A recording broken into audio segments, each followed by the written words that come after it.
ljubezen je odgovor na vse. Postojmo vsakem, ki srečamo ga, odkrimo njegovo srce. Največji zaklad bomo našli v njem, veselje moči za življenje. Časi bi živeli ljubezen, našli bi radost za vse. Odkrili, da dar drug drugemu smo, srci bi vedno bil praznik. Odkrili, da dar drug drugemu smo, srci bi vedno bil praznik. V imenu Očeta in Sina in Svetega Duha. Dragi bratje in sestre, zbrali smo se, da se poslovimo od rajnega Lojzeta. Njegova smrt nas je pretresla, toda v veri upamo, da pokojni živi v Bogu, ki nas je ustvaril zase in ki mora edini uresničiti naše najgloblje hrepenenje. V spomin našega krsta in v znamenje upanja, da bo Bog pokojnemu Lojzetu in nam vsem dal novo in neumrljivo telo, blagoslavljam to mrtvo telo v imenu Očeta in Sina in Svetega Duha. Amen.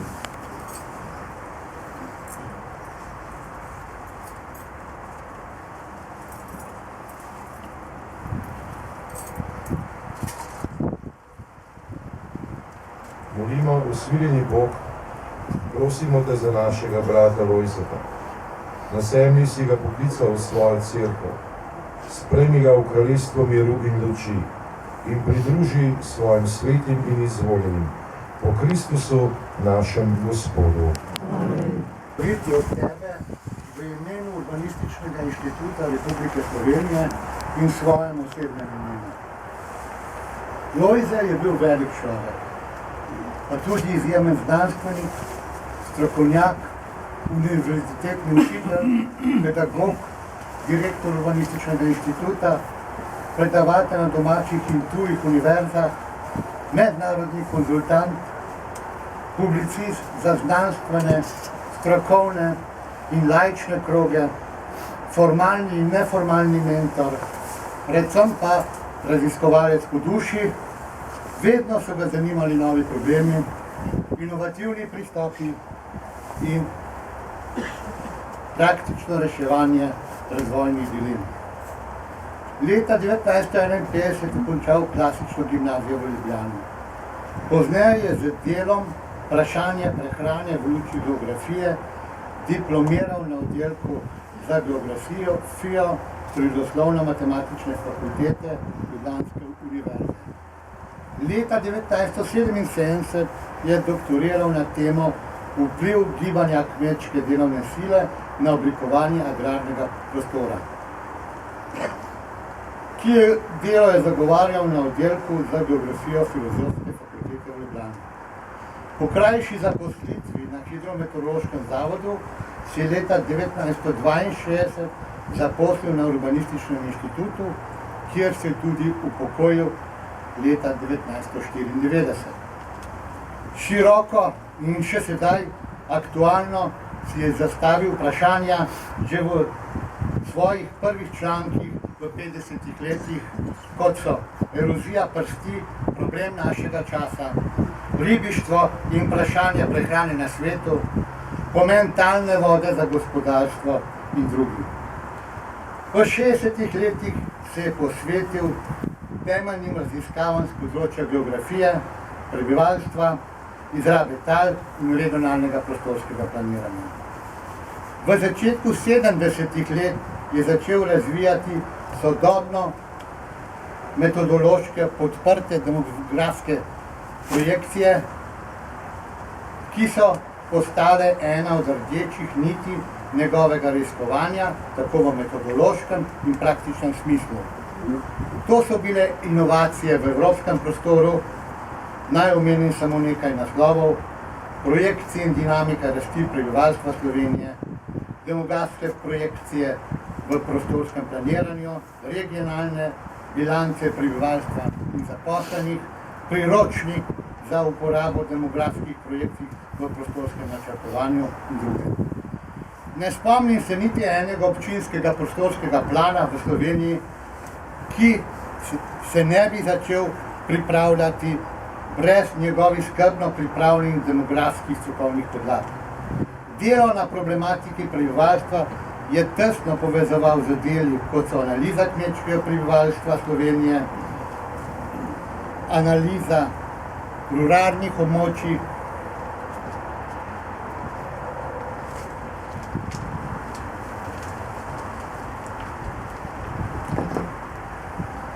depopulacija, analiza depopulacijskih območij, opredeljevanje vsebine ruralnih naseljih, usmerjanje in kritična analiza v ruralnih območjih.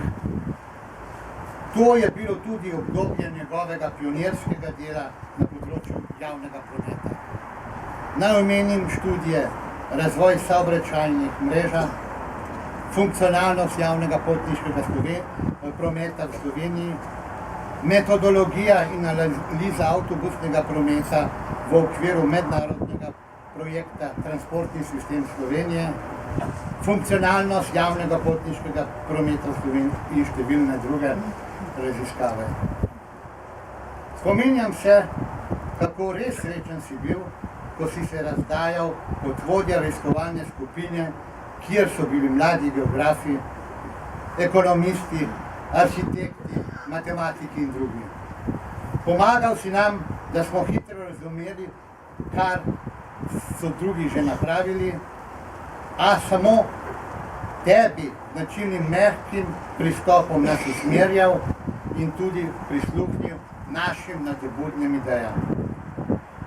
Vse si gledal iz ene celostne človeške širine, kjer je eksaktna znanost samo delček razumevanja problemov, praktičnih rešitev in razumevanja sveta.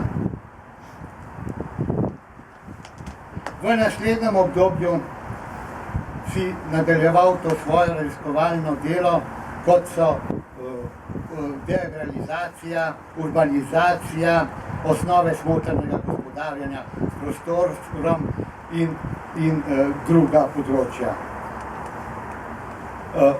To obdobje, tvoje obdobje, je bilo tudi značilno uveljavljanja sebe, inštituta, mlajših sodelavcev v mednarodno področje, na področju FARE projektov, ki smo jih izvajali v Sarajevu, Beogradu, projekte, ki smo jih izvajali v neuvrščenih državah, v državah v razvoju. Zlasti si zelo dobro sodeloval v Gvajani, v tropskem pasu, kjer si pripravil sistem socialnih indikatorjev za planiranje v Gvajani. To si napravil na sebi popolnoma svojstven način, ki je bil značilen zate. To pomeni v povezovanju z domačim prebivalstvom, kajti le na ta način si dosegel, da so bili ti indikatorji uporabni za njihovo delo in za življenje.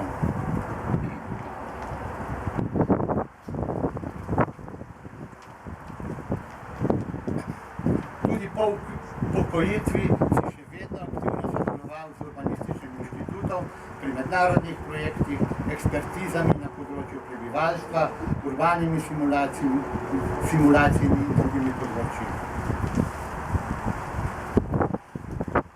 Naj zaključim z tvojim tekstom, ki si ga objavil pred letom pa pol Vloga demografije pri usmerjanju poselitvenega razvoja. Citiram. Pogledi na načrtno usmerjanje razvoja so se v zadnjih desetletjih precej spremenili. V 70. letih je bila pozornost usmerjena v gospodarski razvoj. Kmalu pa se je začela uveljavljati ideja tako imenovanega trajnostnega razvoja, katero bistvo je v tem, da je prihodnjim generacijam treba prepustiti vsaj enake, če ne že boljše razmere, kot smo jih prejeli od svojih prednikov. Ohranjanje zdravega okolja je pri tem posebej pomembno. Pojem trajnostnega razvoja nikoli ni bil povsem izdelan. Splošna gospodarska kriza pa je dokaz, da ni prišlo do primerne uskladitve številnih vidikov razvoja. Med njimi je prebivalstvena problematika v najširšem smislu med najpomembnejšimi. Če se vprašamo, kaj naj bi pomenil pojem ustvarjanje boljših razmer, naletimo na zelo različne poglede. Ne gre samo za ohranjanje dobrega naravnega okolja, ampak tudi na vzpostavljanje družbenih razmer, v katerih bodo uveljavljena zdrava načela razvoja. Konec citata.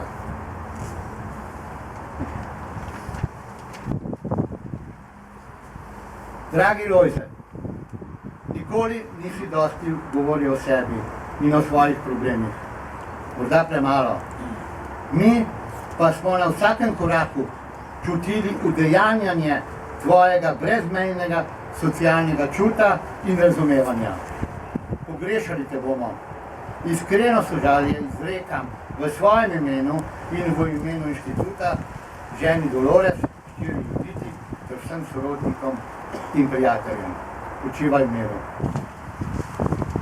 Dragi Lojze, spoštovana gospa Dolores Rečetka, sorodniki, prijatelji in sodelavci pokojnika. Poslavljamo se od človeka, ki je dal svoj zadnji projekt. Zaključil je zadnji del raziskovalne naloge, ki ima naslov Življenje. Pokojniku ni bilo vseeno. Živel je odgovorno in pošteno življenje, za katerim ostaja lepa in trajna sled, kot se to vedno zgodi za plemenitimi ljudmi. Doživljali smo ga kot blagega in plemenitega človeka, fine občutljivosti za sočloveka, vendar neomajnega, ko je šlo za temeljna načela in vrednote. Poznali smo ga kot zvestega in ljubečega moža ter očeta, kot zanesljivega in iskrenega prijatelja, solidarnega tudi, kadar je šlo za neznance v življenjski stiski. Malo kdo ve, da je Lojze Gosar dvakrat skočil v mrzlo Ljubljanico, da bi rešil utapljajočega se človeka. Bil je resnicoljuben kot znanstvenik in temeljit kot strokovnjak. Poznal je meje znanosti in je ni mistificiral. Meni pa je bil izvrsten mentor. Bil je demokrat in krščanski demokrat, politično načelen kot njegov oče Andrej in vedno spoštljiv do mnenja drugih in drugačnih. Delo za demokracijo in osamosvojitev se je priključil z vsem srcem in z vso strokovno temeljitostjo. Bistveno je prispeval k uvedbi nove lokalne samouprave, ki v številnem temelji na njegovem pomembnem in cenjenem znanju. Lojze Gosar ni bil nikoli strokovnjak, ki bi se loteval samo posameznosti oziroma delnih vidikov. Vedno nas je opozarjal, naj spoštujemo in upoštevamo organsko, celovito naravo sveta, naj, kadar mislimo na ekonomijo, mislimo tudi na socialo, na okolje in na celega človeka in celo družbo. In pri njem smo se naučili tudi tega, da kot je nekaj uspe, ni nujna vedno promocija. Sam je živel zelo skromno. Hvaležen sem mu tudi za delo in zvestobo, ki je kot krščanski demokrat pokazal v sodelovanju z Novo Slovenijo. Kot njegov sodelavec z Urbanističnega inštituta se ne bom spominjal samo skupnega strokovnega dela, oddajanja raziskovalnih nalog in projektov, ampak številnih pogovorov, ki so segli v področja, kjer smo se srečevali in zoreli kot ljudje.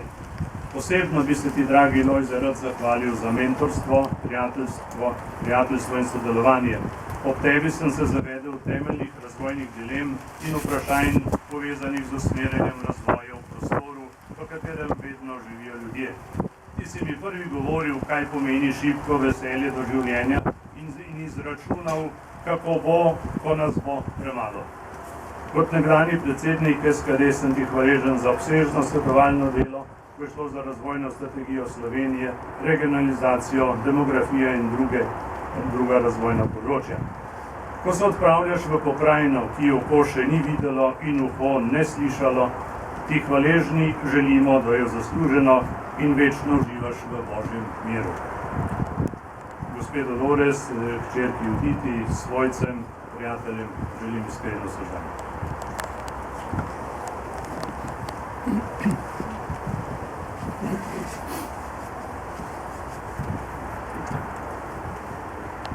Dragi bratje in sestre, pojdimo sedaj v Kristusovem miru in pokojnega Lojzeta, ki imamo danes zadnjega po svoji sredi, sprejmimo v našo cerkev. Spoštovani bratje in sestre, spoštovana žena, drugi ožji sorodniki pokojnega Lojzeta, sodelavci, člani Marijinega dela, ki ga globoko nosite v svojem srcu. Če bi sedaj Lojzet mogel spregovoriti, bi bila gotovo ena prvih besed ta, ne govorite o meni. Samo ne govorite o meni.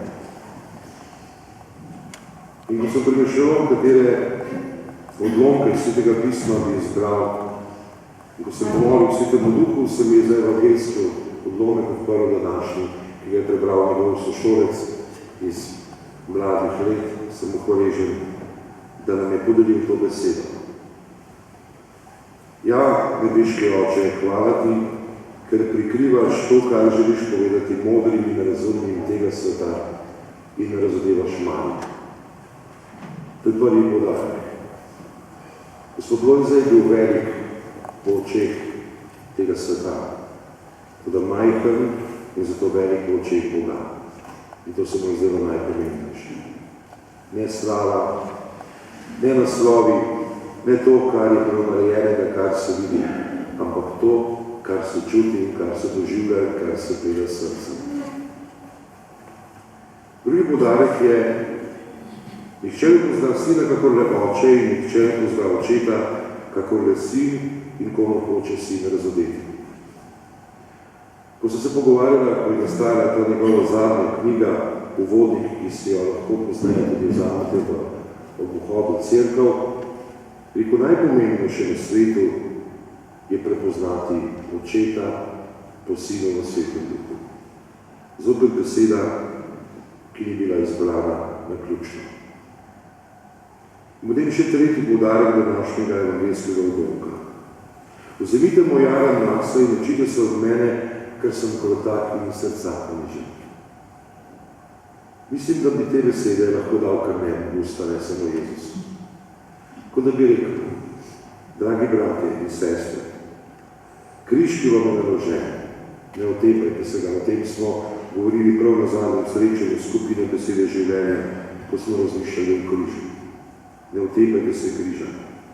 Učite se od mene, tega gotovo ne bi rekel, ampak drugi del stavka, ker sem krotak in srca ponižen in našli boste mir svojim dušam, pa drži.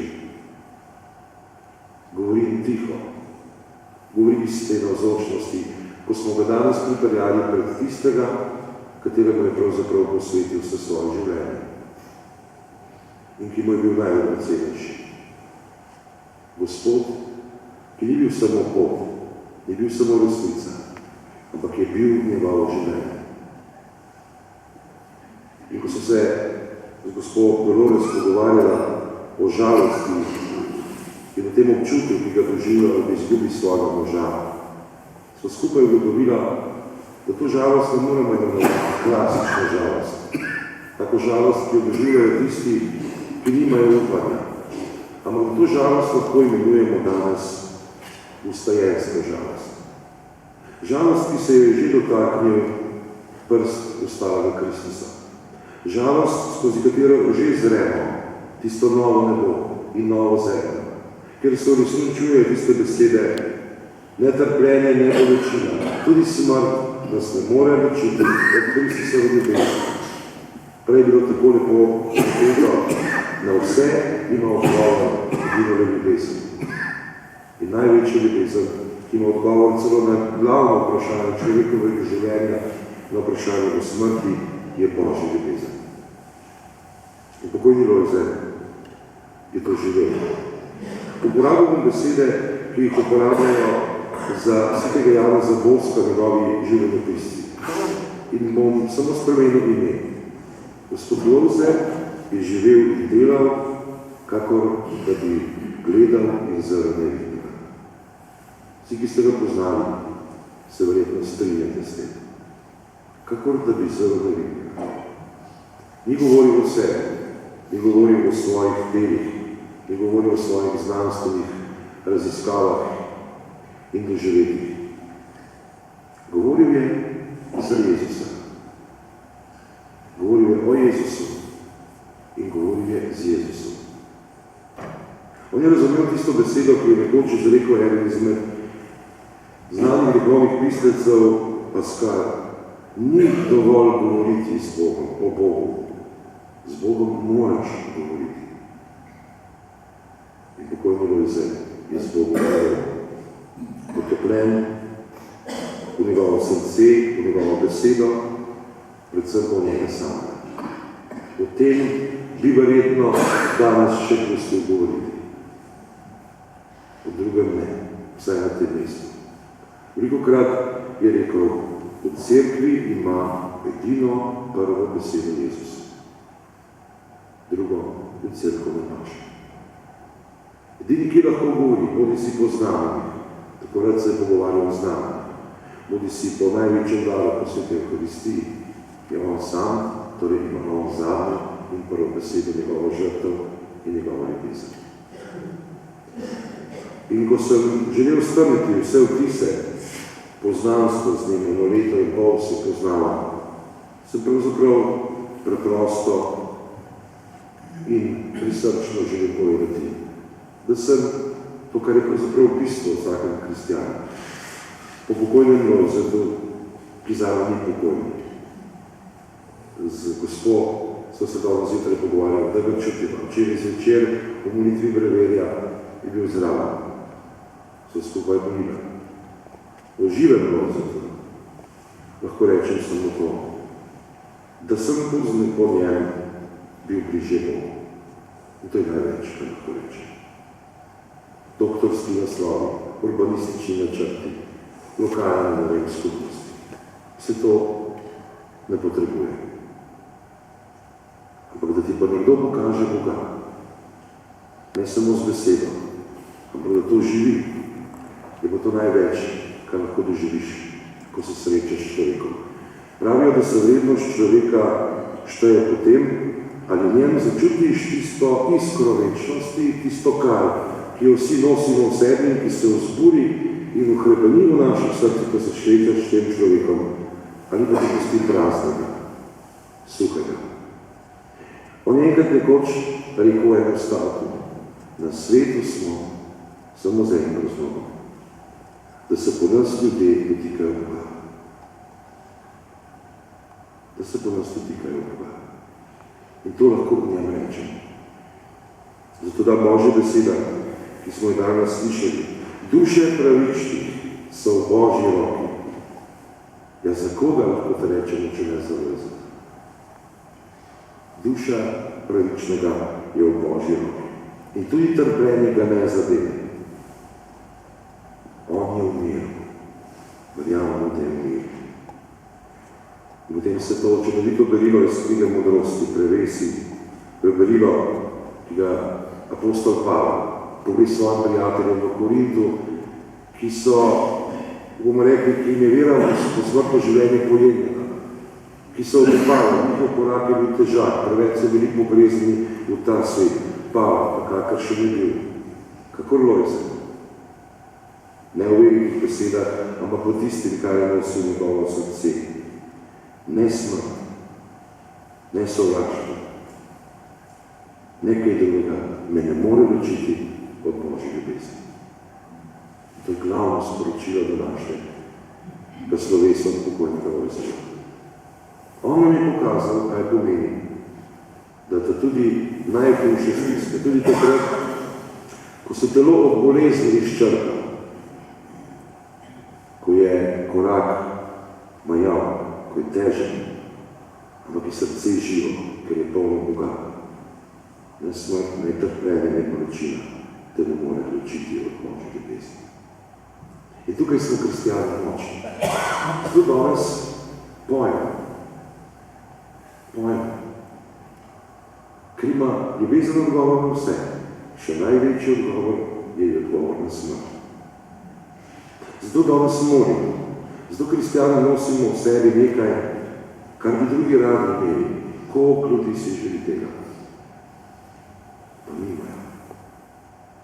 Bodi si, da je njihov odgovor sovraštvo do nas, ki ni pravo sovraštvo. Bodi si, da je njihov odgovor jeza. Bodi si, da je njihov odgovor na to večno trkanje, vprašanje. Dolores, ste jim pokazali na ovdje misli, nobene mržnje, nobene sovraštvo. Je na samo molitev za ljubezen in odpuščanje tega, ki je storil to dejanje. Danes je petek. Ura Jezusove smrti ni na ključi. Pravi, da komor hoče Bog na poseben način pokazati, da ga ima rad, tudi v zadnji uri, mu da se od njega posledimo opet. In to še v uri, ko je sam umiral in klical oče, v tvoje roke izročam svoje duše. In pokojno vrze, izročam dušo. Tisto, kar vidim šteje. V enem izmed svojim razmišljanjem v vodniku, pa bi to na koncu rad podelil z vami, je napisal molitev, ki je prevedel iz italijanščine, kot da bi že gledal, kaj se bo zgodilo. Roze del mio vecchio giardino, rože iz mojega vrta. Takole piše. Mati, prijetno je moliti pred tvojo blago podobo. Kadar sem na kolenih z očmi zazrtimi vate, mi govoriš in jaz razumem tvojo blago govorico. Potem začutim, da mi gre na jok, ne da bi videl zakaj. Tudi med tem sem srečen. Kadar rečem, da te ljubim, ko moj pogled išče in najde tvojega, v trenutku, ko nas bleda luna skozi okno razsvetli svojim prozornim žarkom, kadar verjamem se zaspi v rokah žalostne narave, ko se mrači in nastane tišina.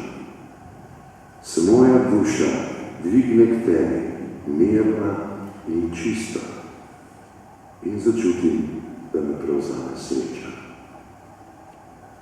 Mati, kadar bo prišla moja zadnja ura, podobna cvetnemu vencu, ki se sklanja k tebi, to noč na tvoj oltar. Obrni moj pogled k svojemu sladkemu sodniškemu silu in bom zaspal. Zaspal v tvojem materinskem naročju. Ko da bi slutil, je ta molitev postala njegova molitev. Držijo močno te besede.